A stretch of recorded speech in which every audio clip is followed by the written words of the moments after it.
Hi hello friend, कैसे हैं आप लोग। और उम्मीद करते हैं कि आप लोग बहुत ही अच्छे होंगे, बहुत ही स्वस्थ होंगे। तो आप लोग अपने स्वास्थ्य पर जो है विशेष तौर पर ध्यान रखिएगा, ठीक है। तो आज जो हम चर्चा करेंगे वो आईपीसी की धारा 375 को लेकर बात करेंगे, ठीक है। तो इस पर चर्चा करने से पहले आपसे निवेदन है कि हमारे यूट्यूब चैनल एकिलो जुडिशियल सक्सेस पर जो है आप लोग जाकर लाइक शेयर एंड सब्सक्राइब करेगा और बेल आइकन की घंटी जो है दबाना मत भूलिएगा, ठीक है। जिससे कि जो भी चीज़ का हम क्लास लें उसका वीडियो का नोटिफिकेशन जो है सबसे पहले आपके पास पहुँचे। और जैसे ही वीडियो का नोटिफिकेशन आपको मिले वैसे ही आपको क्या करना है, सबसे पहले आपको आईपीसी का डायरेक्ट कॉपी और पेन, ये तीन चीज़ अपने पास में लेके रख लेना है। और उसके तुरंत बाद एक काम और करना है। हमने जितनी बात को इसमें दर्शाया है और जिस तरह से दर्शाया है एकदम सेम टू सेम ऐसे ही अपनी कॉपी में उतार लेंगे, ठीक है। ये बात क्लियर। अब एक बात और ध्यान रखना है, जब हम सारी बात को रिलेट करते हुए जिस धारा पे चर्चा करें आपको उसी धारा पे जाकर जो इम्पोर्टेंट होगा उसी को अंडरलाइन करते हुए बढ़ते क्रम की स्थिति में आगे बढ़ते चले जाना है, ठीक है। चलिए अब आते हैं अपने मुद्दे पे, ठीक है। हाँ, एक बात और है, जब हम क्लास ले समझाएं आपको तो आपको एकाग्रचित भाव से ध्यान मग्न होकर सारी बात को एकदम समझते जाना है ध्यान से, जिससे कि आपका कॉन्सेप्ट वो क्लियर होता जाए, ठीक है। चलिए देखिए, आईपीसी की धारा 375 किन बात को लेकर चर्चा करती है, यानी कि यह रेप की बात करती है, यानी बलात्संग को लेकर बात करती है। अब इसमें आपको क्या ध्यान देना है कि सेक्सुअल इंटरकोर्स के आधार पर दो बातें याद रखना। पहला तो वो पूर्ण हुआ हो, और दूसरी बात याद रखना कि यह पर्याप्त है कि प्रवेशन हुआ हो, न कि वो पूर्ण हुआ हो, ठीक है। ये बात है। अब आपको एक एग्जाम्पल के आधार पर सारी बात को समझाते हैं। बच्चे की परिस्थिति में, जब छोटे बच्चे की परिस्थिति में आप देखेंगे तो क्या समझेंगे आप, इसमें आपको यह देखना है कि वो जो छोटे बच्चे की परिस्थिति में होता है उस स्थिति में प्रवेशन जो है वो संभव नहीं है। तो इस स्थिति में सेक्स ऑर्गन के द्वारा, ठीक है, वो प्रवेशन जो है बलपूर्वक करते हैं। तो इस स्थिति में आंशिक माना जाएगा, ऐसा प्रवेशन आंशिक माना जाएगा, यानी कि रेप का दायित्वाधीन होगा वो, ठीक है। ये बातें आपको समझ में आ गया। अब देखिए, हम 375 आईपीसी की धारा 375 की 7 खंडों पे बात करेंगे। इन 7 खंडों को अपने दिमाग में एकदम कंठस्थ कर लीजिएगा, यानी कि जब भी एग्जाम में आप लिखेंगे, मेंस के एग्जाम में जब आंसर ड्राफ्ट करेंगे तो सारी बात को समझाना आपको, ठीक है। अब ध्यान से एक एक खंड को ध्यान रखिएगा। अब देखिए, पहले खंड को देखना है, यानी कि आईपीसी की धारा 375 के पहले खंड को देखना। उसमें आपको क्या ध्यान देना है कि इच्छा के विरुद्ध जाकर वो क्या किया, यानी सेक्सुअल इंटरकोर्स किया। इच्छा नहीं है लेकिन उस इच्छा के विरुद्ध जो है वो सेक्सुअल इंटरकोर्स किया, यानी कि वो जो है रेप के लिए दायित्वाधीन है, यानी बलात्संग का दायित्वाधीन है ऐसा अपराध का, ठीक है। तो अब आप ध्यान देना दूसरे खंड को, आईपीसी की धारा 375 के दूसरे खंड में जाना है। अब इसमें जो है आपको दो बातें याद रखनी है। अब वो दो बातें कौन सी हैं? सबसे पहले पॉइंट पे कि 12 वर्ष की उम्र जो है, जो 12 वर्ष की उम्र उससे कम हो, पहला, यानी 12 वर्ष की उम्र से कम होना चाहिए।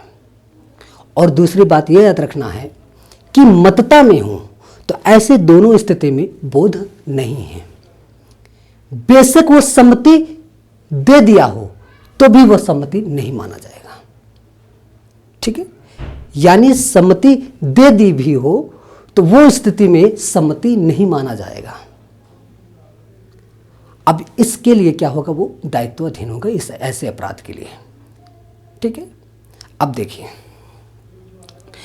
इसमें आपको ध्यान रखना है, एक केस बताते हैं जिस केस के आधार पर आपको समझ में आ जाएगा, ठीक है। दिलीप सिंह वर्सेस बिहार राज्य 2005 सुप्रीम कोर्ट। इस केस के आधार पर देखिए, यानी कि सेक्सुअल इंटरकोर्स जबरन किया, ठीक। और दूसरी बात याद क्या रखना है इसमें कि अभिव्यक्त या विवक्षित रूप से, ठीक है, अभिव्यक्त या विवक्षित रूप से। अब देखिए एक चीज ध्यान रखना कि बेहोश में हो अगर स्त्री, अगर बेहोश हो स्त्री, उस स्थिति में सेक्सुअल इंटरकोर्स करता है, यानी कि इसमें आपको देखिए सम्मति नहीं है, कंसेंट नहीं है इसमें, और ऐसा सेक्सुअल इंटरकोर्स करता है तो वो रेप के लिए दायित्वाधीन होगा। मगर एक बात और ध्यान रखना, अगर आईपीसी की धारा 90 में जब जाएंगे तो अगर जो 90 की परिस्थिति है, अगर उसमें से कोई भी परिस्थिति अगर आ जाती है तो वो कंसेंट जो होगा वो कंसेंट मान्य नहीं है, यानी कंसेंट नहीं माना जाएगा। यानी 90 की जो परिस्थिति है, अगर वो परिस्थिति आ जाए कोई भी, तो वो उस स्थिति में कंसेंट नहीं माना जाएगा, ठीक है। आपने देखा इस केस में कि जबरन हुआ, ठीक, अभिव्यक्ति विवक्षित रूप से और बेहोशी हालत में हो, उस स्थिति में सेक्सुअल इंटरकोर्स करता है तो दायित्वाधीन। मगर ध्यान रखना है कि आईपीसी की धारा 90 में जब जाएंगे, उसकी जो परिस्थिति, अगर उसमें से कोई भी परिस्थिति अगर आता है तो कंसेंट नहीं होगा, ठीक है। ये बात आपको समझ में आ गया। अब आपको तीसरे खंड में चलना है, आईपीसी की धारा 375 के तीसरे खंड में। अब क्या देखेंगे इसमें, आप इसमें ये देखेंगे हितबद्ध है मृत्यु या उपहत कारित करना, यानी मृत्यु कारित करने, उपहत कारित करने का ऐसा भय देकर सहमति जो है ले ली हो। अगर ऐसी सहमति ली हो, यानी कि मृत्यु का भय भी दिया, उपहत कारित करने का भय दिया, ठीक है, ऐसी स्थिति में भय में आकर ऐसी सहमति दी, तो जो सहमति ले ली है ऐसे, तो वो रेप के लिए वो क्या होगा, वो दायित्वाधीन होगा, यानी कि वो बलात्संग के लिए दायित्वाधीन होगा, ठीक है। ये बात क्लियर हो गई। अब आपको ध्यान रखना है, आईपीसी की धारा चौथे खंड में, आपको चौथे खंड में क्या दिखेगा, आपको इसमें दो बातें हैं। अब इसमें जो सहमति ली है, ठीक है, यानी इसमें सम्मति से है, ठीक है। अब इसमें देखिएगा कि पूर्व जानता है कि उसका पति नहीं है, यानी पूर्व जानता है कि उसका पति नहीं है, तो उस स्थिति में अब दूसरे पॉइंट में याद रखना है आपको कि स्त्री यह विश्वास करती है, ऐसा बिलीव करती है, क्या बिलीव करती है कि वह विधिपूर्ण रूप से विवाहित है, इस बात को बिलीव करती है, ऐसा विश्वास करती है। ऐसी स्थिति में अगर सम्मति है तो इस स्थिति पे भी वो रेप माना जाएगा, ऐसे दायित्वाधीन होगा, ठीक है। ये बात समझ में आया। अब देखिए आईपीसी की धारा 5वें खंड में जब जाएंगे तो अब आपको इसमें ध्यान रखना है तीन बात को। तीन बातें कौन सी हैं? पहली बात 5वें खंड में विकृत चित्त को याद रखना है और मतता की स्थिति में, और तीसरी बात यह है कि ऐसा पदार्थ दिया हो जिस कारण से वो प्रकृति के जो समझने में वो क्या हो, असमर्थ हो, यानी प्रकृति के बारे में वो समझ पाना उसको असमर्थ की स्थिति में है। ऐसा पदार्थ दिया है जिस कारण से वो नेचर को नहीं समझ सकते, ऐसे स्थिति में असमर्थ है।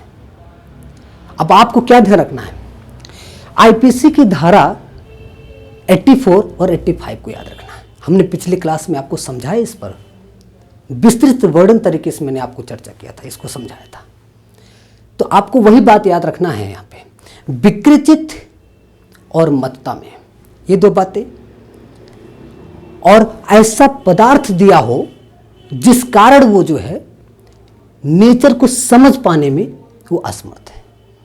ऐसे स्थिति में सम्मति हो तो वो सम्मति नहीं माना जाएगा। यानी कि वो रेप का दायित्वाधीन होगा। सम्मति तो ले लिया, लेकिन सम्मति जो लिया ऐसी स्थिति में वो रेप का दायित्वाधीन होगा। ठीक है, ये बात समझ गए। अब देखिए आईपीसी की धारा 375 की जब छठे खंड पे जाएंगे तो इसमें भी आपको दो बातें याद रखनी है। ठीक है, अब दो बातें कौन सी याद रखनी है? इस स्थिति में सबसे पहले यह ध्यान रखना कि सम्मति से है, बिना सम्मति है और 18 वर्ष की उम्र से कम हो। ठीक है, 18 वर्ष से उम्र जो है कम हो,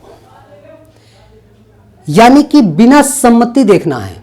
देखा, बिना सम्मति के और 18 वर्ष से कम उम्र हो और सम्मति हो, तो ऐसी स्थिति में क्या होगा? वो रेप के लिए दायित्वाधीन है। ठीक है, ये बात समझिए। अब देखिए, आपको एक बात और समझना है इसमें कि स्त्री स्वयं प्रवेशन नहीं कर सकती है, तो वो दायित्वाधीन नहीं होगी। यानी स्त्री स्वयं प्रवेशन नहीं कर सकती है और वो दायित्वाधीन नहीं होगी। अब ऐसी परिस्थिति में एक बात और ध्यान रखना,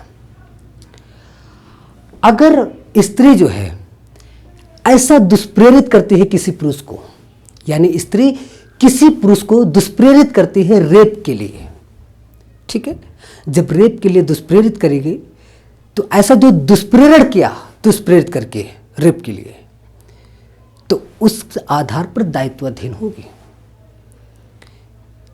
क्या देखा आपने कि एक स्वयं अगर प्रवेशन करते हैं तो वो दायित्वाधीन नहीं होगा, लेकिन अगर स्त्री किसी पुरुष को ऐसा दुष्प्रेरित करती है रेप के लिए, जो दुष्प्रेरण किया उसके लिए दायित्वाधीन है। ठीक है, ये बात समझ में आया। अब आपको एक केस समझाते हैं। ठीक है, प्रिया पटेल वर्सेस यमपी राज्य। ठीक है, 2006 सुप्रीम कोर्ट। इसमें आपको क्या ध्यान रखना है कि A, B, C, D, E, F, C। ठीक है, अब ये यानी कि मिलकर ऐसा सेक्सुअल इंटरकोर्स करते हैं, तो आप क्या, यानी कि गैंग रेप। ठीक है, तो जितने लोग उसमें मिलके ऐसा गैंग रूप से क्या ऐसा सेक्सुअल इंटरकोर्स करते हैं, वो सारे दोषी हैं और एक समान ही उनको दंडनीय होगी। ठीक है, और एक बात ध्यान रखना है कि W1 अगर ऐसे स्थिति में वो नहीं है, WN ठीक है शामिल नहीं है, तो वो उसके लिए दायित्वाधीन नहीं होगा। ठीक है, ये बात समझ गए। आपने छठे खंड में क्या समझा कि सम्मति से, बिना सम्मति से, बस आपको यह ध्यान रखना है कि 18 वर्ष की उम्र से कम हो तो वो रेप की स्थिति में माना जाएगा। आपको ये बात समझ में आ गई। अब देखिए आईपीसी की धारा 375 के 7वें खंड में, आप जब 7वें खंड में जाते हैं तो आपको क्या देखने को मिलता है? उसमें यह दिखेगा कि जो सहमति है उस सहमति को व्यक्त कर पाना यानी कि वो असमर्थ है। जो कंसेंट है उस कंसेंट को व्यक्त नहीं कर सकता, असमर्थ है। तो अगर ऐसी स्थिति में सेक्सुअल इंटरकोर्स करता है तो वो भी दायित्वाधीन है रेप के लिए। ठीक है, यानी व्यक्त तो किया नहीं और असमर्थ है। तो ऐसे स्थिति में जो रेप का अपराध करेंगे यानी कि जो बलात्संग का ऐसा कृत्य करेंगे, सेक्सुअल इंटरकोर्स करेंगे, तो उसके लिए दायित्वाधीन है। ठीक है, ये बात आपको, जहां तक उम्मीद है सारी बात आपको समझ में आ गया होगा। बस आपको इस चीज को जब भी क्वेश्चन पूछेगा तो आपको अच्छे से ड्राफ्ट करना है। जब ये बातें आप इन सारी बात को लिखे रहेंगे, अपने कॉपी में लिख के रखे रहेंगे, जब भी एग्जाम का जाना हो एग्जाम देने, तो सरसरी निगाह से भी आपने अगर इस चीज़ को अपने दिमाग में कंठस्थ कर लिया, जब पेपर देने जाएंगे अगर आ गया क्वेश्चन तो आप अच्छे से, बहुत अच्छे से ड्राफ्ट करने हैं। इससे क्या होगा, नंबर अच्छे से उठेगा। ठीक है, चलिए तो इसको हम यहीं पे विराम करते हैं। फिर मिलेंगे हम नेक्स्ट टॉपिक के साथ में, इसी से रिलेटेड है, ठीक है। जो हम बात करेंगे 376 को लेकर बात करेंगे, ठीक है। उससे रिलेटेड जितनी बातें हम होंगे उसी में सारा इंक्लूड करके ये टॉपिक हम समाप्त करेंगे, ठीक है। तो जाते जाते आप लोग जो है लाइक शेयर सब्सक्राइब करेगा और बेल आइकन की घंटी जो है जरूर दबाइएगा। इसी के साथ चलते हैं नेक्स्ट टॉपिक के साथ मिलेंगे। जय हिंद, जय भारत।